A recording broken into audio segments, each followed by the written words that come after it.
Hello mga ka-ading! Ito nga't nagkakagulo kami ng mga anak ko. Niloloko ko nga na ginugulpi ko yung kuya niya. Lumalaki na nga ang dating baby at nagmamaldita na. Ay, you teasing me?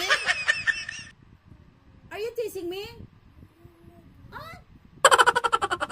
Are you teasing me? Just... Tara't magluto tayo ng pananghalian. Ang tagal ko na ngang hindi naluto to. Sinabawang patola na may sotanghon. Ginisa ko na nga yung bawang sibuyas at manok. Tapos nilagyan ko ng konting sabaw. At chicken cubes. Tapos isimmer ng ganyan hanggang sa kumulo. Nilagay ko na rin yung patola. Nako, ang mahal ng patola sa palengke. Wala talagang kakurap-kurap at hindi nagmura ang bilihin. Nako, panty ko na lang ata ang nababa pag nakikita ko si Daddy Jan. Di bale, bawi na lang talaga tayo next live. Charot! Next 2028 election. Sarap po, tama-tama at naulan-ulan ngayong mga panahon na to. Lutuin mo na yan. Oy, wag ka na mahiya. Meron pa nga akong isang lulutuin. Luto tayo ng sizzling taco tapos lalagyan ko ng mayonnaise. Sa Max ko nga lang natikman tong klase ng potahe dahil wala akong pang Max ngayon. Ako, magluto na lang tayo ng sarili. Iprito ko na nga yung hiniwa-hiwa kong tokwa tapos magigisa na tayo ng bawang sibuyas. Puting sibuyas nga pala yung ginamit ko.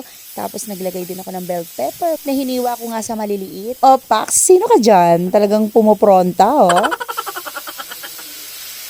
Nilagay ko na nga yung tokwa. Medyo malambot nga yung tokwa ko. Kasi ayoko na masyadong matigas. Ilagyan ko na ng isang sachet ng oyster sauce. Tapos ito nga Knorr seasoning. Tapos halu-haluin mo ng ganyan, oh. Naglagay din ako ng konting sesame oil. At para may konting anghang at sipa, naglagay din ako ng konting sriracha. Naku, sobrang lambot ng tokwa ko. Medyo nadudurog sa paghalo ko. Mali!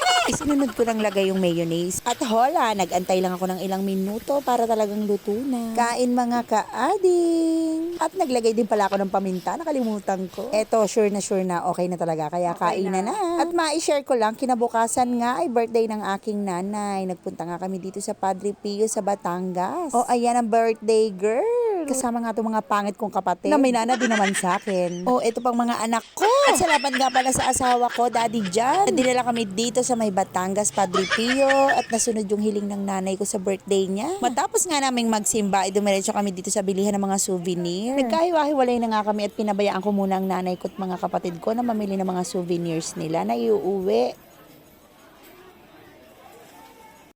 At kahit saan ka nga lumingon ay napakadaming nagtitinda ng santo dito. Yung nanay ko na lang din yung hinayaan kong mamili. Kasi ako hindi na. Kumpleto na yung mga santo namin sa bahay. Yun na yung mga naiwan sa akin ni Mami La. May nakita nga akong isang pangit, oh. Nag-iikot-ikot. Sana kaya yung mga kasama nito?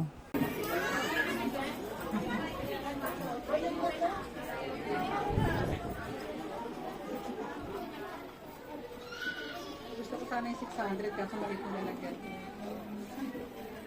Ano ba dyan, ma'am?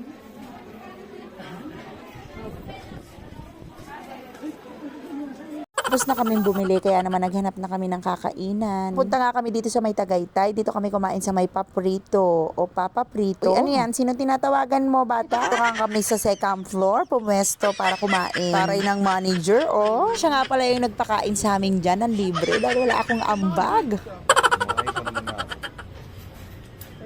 Pagtapos namin kumain, ay dito naman kami napunta sa may Tagaytay Picnic Grove. Ang tagal na nga rin since I've been here. Parang 4th year high school nga ako noon. Field trip ko pa nga ata yun. But now, mas masaya kasi kasama ko na yung nanay ko, asawa ko at mga anak ko. Pati na rin yung mga kapatid ko, hindi man kompleto. Hay sa inyo dyan mga naiwan. Ba't di kasi kayo sumama, no? Bumili ka nga ng ganyan. Salamat sa mga nanood hanggang dulo.